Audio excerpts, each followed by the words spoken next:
இயேசு கிறிஸ்துவில் பிரியமான சகோதர சகோதரிகளே, இயேசுவினுடைய இறை தன்மைக்கு 3 சான்றுகளாக இன்றைய நாளின் முதல் வாசகத்திலே யோவான் 3 சான்றுகளை குறிப்பிடுகிறார்.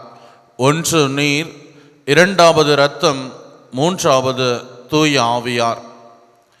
இயேசு சிலுவையில் அறையப்பட்ட போது படைவீரர் ஒருவர் அவர் விலாவை குத்துகிற பொழுது இரத்தமும் நீரும் வருகின்றது.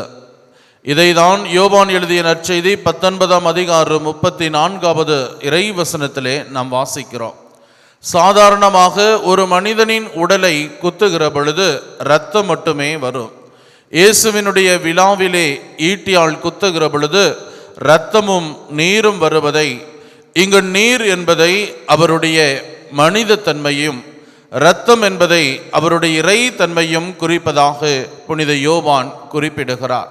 இந்த நீரும் இரத்தமும் இயேசு இந்த உலகிலே 100% முழுமையான மனித தன்மை கொண்டவராகவும் முழுமையான 100% இறை தன்மை கொண்ட மனிதனாகவும் விளங்கினார் என்பதை நமக்கு எடுத்துரைக்கிறது.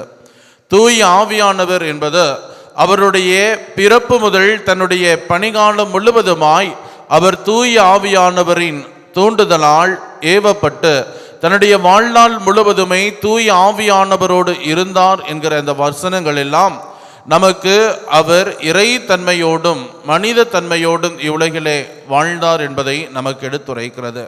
இவ்வாறு அவருடைய இறை தன்மையிலும் மனித தன்மையிலும் நம்பிக்கை கொண்டவருடைய வாழ்வு எப்படிப்பட்டதாக அமைந்திருக்கிறது என்பதை இன்றைய நாளினுடைய நற்செய்தி வாசகம் நமக்கு அழகாக எடுத்துரைக்கிறது. தொழுநோய் என்பது வெறுமனே உடல் சார்ந்த நோய் அல்ல, மாறாக பல யூதர்களும் இது கடவுளிடமிருந்து பெற்றுக்கொண்ட பாவங்களுக்கான ஒரு தண்டனை என்று நினைத்து கொண்டிருக்கிற பொழுது தொழுநோயாளினுடைய நிலை எப்படிப்பட்டதாக இருக்கும் என்பதை லேவியர் புத்தகம் 13, 14ஆம் அதிகாரங்கள் நமக்கு எடுத்துரைத்த போதும் தன்னுடைய சொந்த குடும்பத்திலிருந்தும் சமுதாயத்திலிருந்தும் சமயத்திலிருந்தும் அவர்கள் தனிமைப்படுத்தப்பட்டு அவர்கள் சொல்லனா துன்பங்களுற்று தன்னுடைய உடலாலும் தனிமையினாலும் வருந்துகிற பொழுது அந்த நிலையிலே தொழுநோயால் பாதிக்கப்பட்ட ஒரு மனிதன் இயேசுவினுடைய இறை தன்மையும் மனித தன்மையும் ஏற்று உறுதியான நம்பிக்கையுடனும் தாழ்ச்சியோடும் அவரை அணுகி வருகிற பொழுது, ஆண்டவரே, நீர் விரும்பினால் எனது நோயை நீக்க உம்மால் முடியும் என்று இறை திட்டத்திற்கு தன்னை முழுவதுமாய் கையளிக்கிற பொழுது, நான் விரும்புகிறேன், நீர் குணமாக என்று சொல்லி அவரை குணப்படுத்துகிறார். இறை இயேசுவில் பிரியமான சகோதர சகோதரிகளே, இன்றைய நற்செய்தி வாசகத்திலே உடல் அளவிலே தொழுநோயால் பாதிக்கப்பட்ட மனிதன் இயேசுவை அணுகி வந்து சுகத்தை பெற்றுக்கொண்டு செல்லுகிறார். இன்றைய நாளினுடைய இறை சிந்தனைக்காக தயாரித்து கொண்டிருந்த பொழுது என்னிலே உருவான ஒரு கேள்வி, அந்த மனிதனுடைய வாழ்வில் மட்டும்தான் தொழுநோய் இருந்ததா? அவருடைய உடலில்தான் தொழுநோய் இருந்தது. ஆனால் இன்று நம்முடைய ஆன்மாவானது அத்தகைய தொழுநோயால் பாதிக்கப்பட்டிருக்கிறதா என்கிற ஒரு கேள்வியை என்னுள்ளாக எழுப்புகின்றது.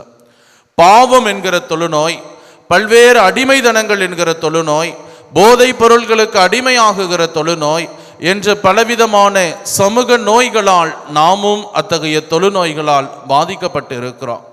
அவற்றிற்கு ஒரு குணப்படுத்தக்கூடிய மருந்தாக இருப்பவர், குணமளிக்கக்கூடியவராக இருப்பவர் நம் ஆண்டவர் இயேசு கிறிஸ்து. அந்த தொழுநோயாளரிடத்தில் இருந்த மனநிலை உங்களிலும் எங்களிலும் வாழ வேண்டும். ஆண்டவரே, நீர் விரும்பினால் எனது நோயை குணமாக்கும் என்று அந்த தொழுநோயாளர் தன்னையே முழுவதுமாய் இறைவனிடத்திலே உறுதியான நம்பிக்கையோடு தன்னை அர்ப்பணித்ததன் வழியாக, இறை திட்டத்திற்கு தம்மை முழுவதுமாய் இணைத்து கொண்டதன் வழியாக அவர் நோய் குணமாக்கப்பட்டது. ஆண்டவரை நாடி வந்திருக்கிற நீங்களும் நானும் அந்த தொழுநோயாளர் கொண்டிருந்த மனநிலையை கொண்டிருப்பவர்களாக வாழ முயற்சிப்போம். ஆண்டவரிலே உறுதியான நம்பிக்கை கொண்டவர்களாய் தாழ்ச்சி நிறைந்த உள்ளத்தோடு ஒவ்வொரு முறையும் அவரை அணுகி வந்து நம்முடைய அனைத்து விதமான நோய்களிலிருந்தும் பாவ நோய்களிலிருந்தும் விடுதலையை பெற்றுக்கொள்ள அருள் வேண்டி மன்றாடுவோம். ஆமேன்.